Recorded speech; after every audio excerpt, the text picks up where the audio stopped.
Welcome to Master English 10. Get ready, everyone. Today's story will take you on a wild ride full of twists, surprises, and big decisions. So buckle up. Let's dive into the adventure. Part 1. An unexpected exit. Elon Musk had a big role in the US government. But this week, everything changed. Out of nowhere, he stopped working there. This came as a shock to many.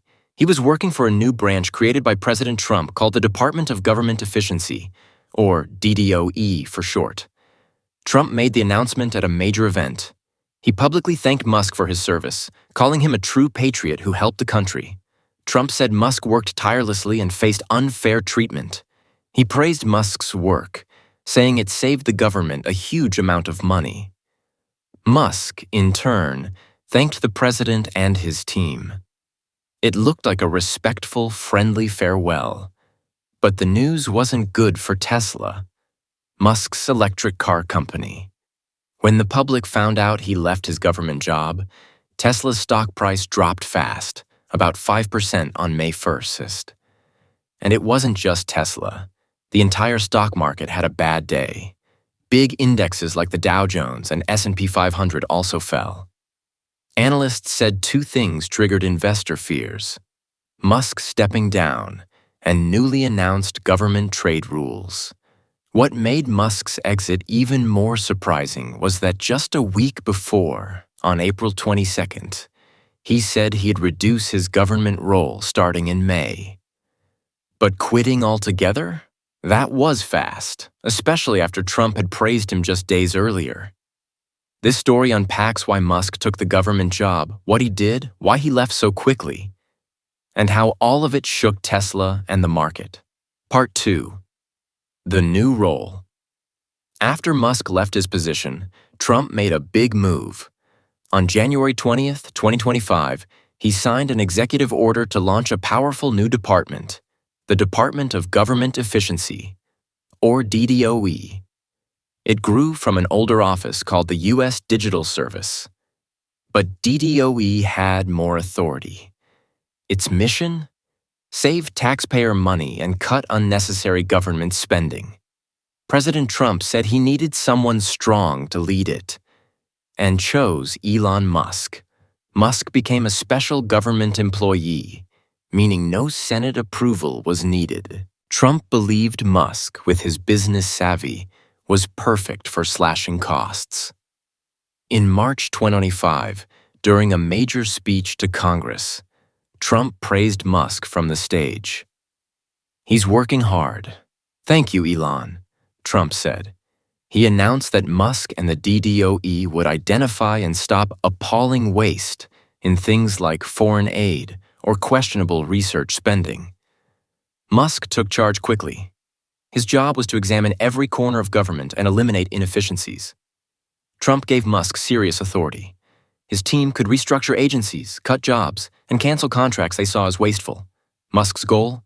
Cut billions from the budget. But Musk wasn't elected, and that made some uneasy. Could one unelected businessman really reshape entire parts of government with so much power? Concerns grew fast. Was this legal without Senate approval?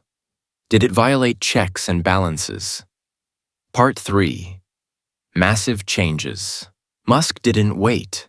The moment he took charge of DDOE, things moved at lightning speed. He sent a bold message to government employees: adopt the new fast-paced way of working, or leave.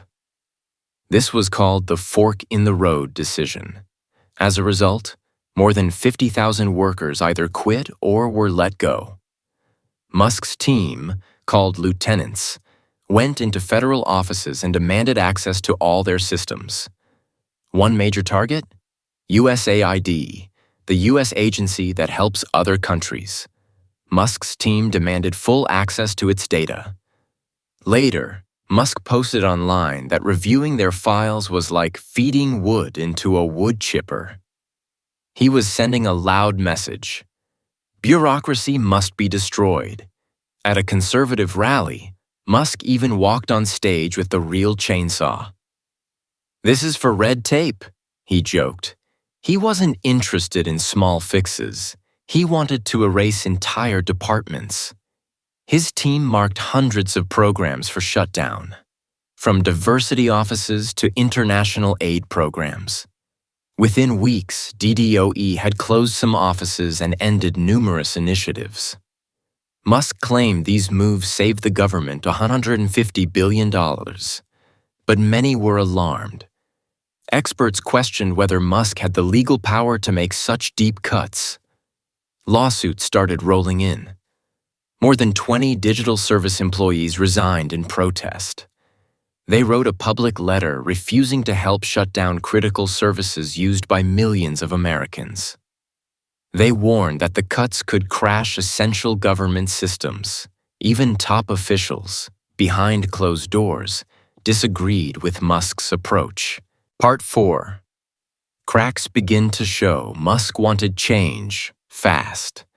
But resistance came just as fast. Courts began blocking his actions. In North Dakota, a judge ruled Musk couldn't shut down USAID because the Senate hadn't confirmed his role. Another judge in Florida stopped mass layoffs. These rulings hit Musk's plans hard. Inside the government, morale was dropping. Workers were upset about the chaos, the sudden cuts, and the pressure. In March, over 20 tech employees quit in protest. Their letter said Musk's team was hurting vital public services. The White House dismissed their complaints as politics, but the resignations showed serious internal pushback. Musk also made waves outside the government. On March 30th, Wisconsin held a major judicial election. Musk donated $25 million to support one candidate, but it backfired. Opponents warned voters about a billionaire trying to secretly buy influence. The Musk-backed candidate lost by a huge margin. This failure raised new questions. Was Musk overstepping? Did people support what he was doing? Between the lawsuits, resignations, and political backlash, the cracks were growing.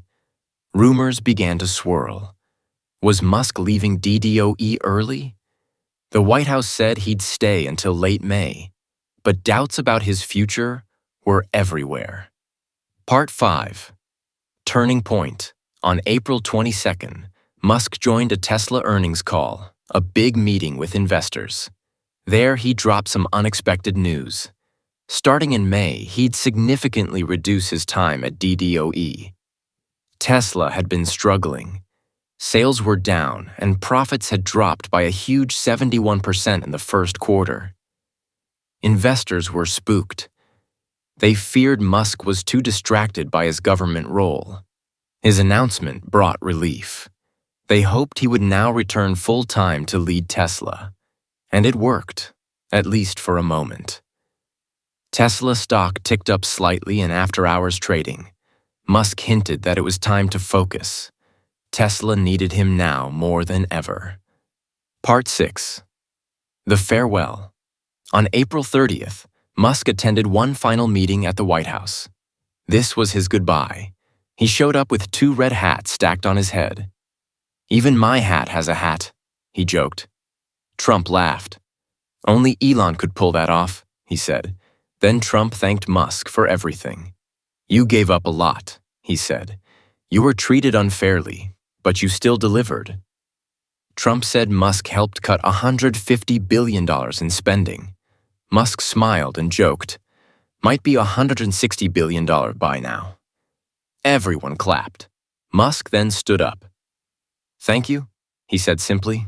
"It's been an honor." Trump nodded, saying he understood Musk had to get back to his cars. A nod to Tesla. It was a respectful, friendly goodbye. Musk's time at DDoE lasted just over 4 months. Now he was back, fully focused on Tesla. Part 7. Trouble lingers, but Tesla's problems didn't disappear. On May 1st, the very next day, Tesla's stock fell again, about 5%.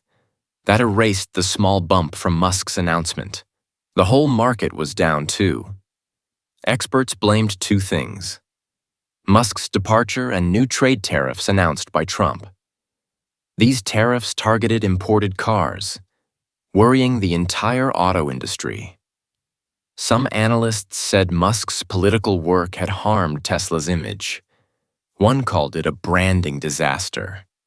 Another said Musk's role at DDOE and Tesla's falling sales created a perfect storm. The numbers were grim. Tesla's profits had plunged. Car sales were down. And investor confidence was shaky. Big banks warned things might get worse. Tesla's stock had already dropped 30% over the last few months. Some still hoped Musk's return would help, but others weren't convinced. New trade rules, fierce competition, and recent missteps left questions about Tesla's future. Part 8. What's next? Elon Musk's time in government is over, and opinions about his impact couldn't be more divided. Supporters say he exposed waste and saved billions. Trump praised him as a hero who delivered results. But critics say he caused confusion, slashed important programs, and pushed legal limits. Courts stopped him. Workers protested. Public support faltered. Now he's back at Tesla, trying to steer the company out of trouble. Can he fix the issues fast enough? That remains to be seen. The DDOE's future is unclear. Will it survive or fade away without Musk? This story shows how business, politics, and markets are deeply connected. When a famous CEO takes on a government role, everything changes. What do you think Elon Musk should do now? Should he stay in business or try politics again? Thanks for watching. If you learned something today, hit like, leave a comment, and don't forget to subscribe. It helps a ton and lets us keep making better stories for you. Have a great day and see you next time on Master English 10.